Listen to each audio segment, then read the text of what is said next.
O manifesto dos presidenciáveis, que se autodenominaram o manifesto do Centro Democrático, deveriam ganhar nesse ano o prêmio Cara de Pau, porque eu nunca vi tanta gente cara de pau juntos tentando vender-se como algo que na verdade não são. Se nós olharmos, o histórico dessas pessoas, não precisa nem ir muito longe. Nos últimos 3 anos, esses que agora se arvoram como representantes da democracia, conspiraram, estiveram alinhados, foram para as ruas para defender justamente o estado de coisas que hoje nós temos no Brasil, que é esse desastre do governo Jair Bolsonaro.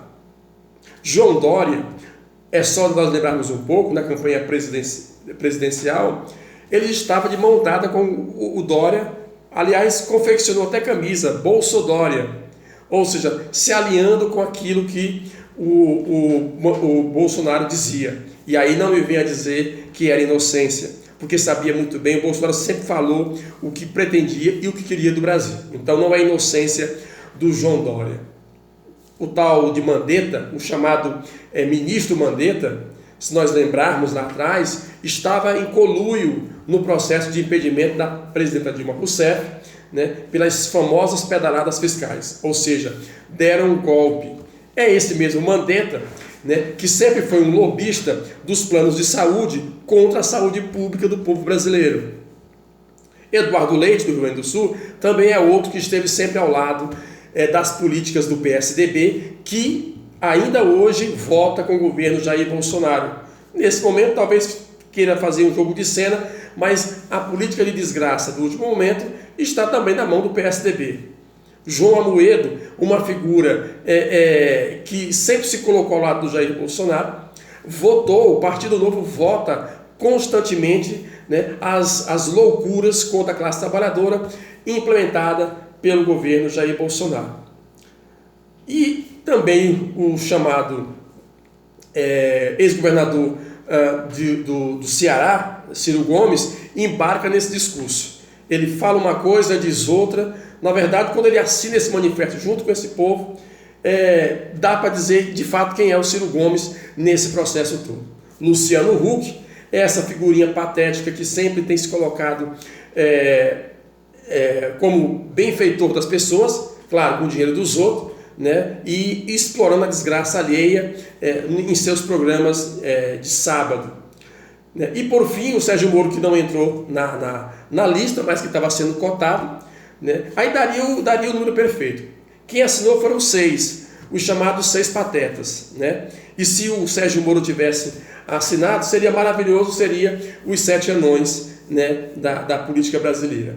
De fato, esses agora que percebem que o governo Jair Bolsonaro está caindo pelas tabelas, é um governo de final de feira, tenta se colocar para a classe trabalhadora como alternativa à desgraça do Jair Bolsonaro. O governo Jair Bolsonaro tem 2 questões.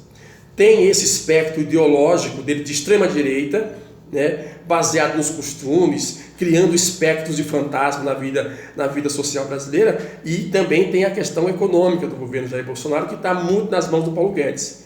E aí a agenda neoliberal do Paulo Guedes, de fato, todos esses concordam, porque efetivamente não existe nenhuma crítica à política econômica do governo Jair Bolsonaro. O que existe a crítica é a condução do país e a maneira como ele se comporta publicamente. Então, quando esses elementos se colocam como representantes de um chamado centro democrático, eu não sei do que democracia eles estão falando. Uma coisa eu sei, a democracia da classe trabalhadora, a democracia que vai atender direitos, a democracia que vai construir um bem-estar para a população brasileira, com certeza não é essa. A democracia deles é a democracia dos ricos, é a democracia da baioneta, é a democracia do mercado.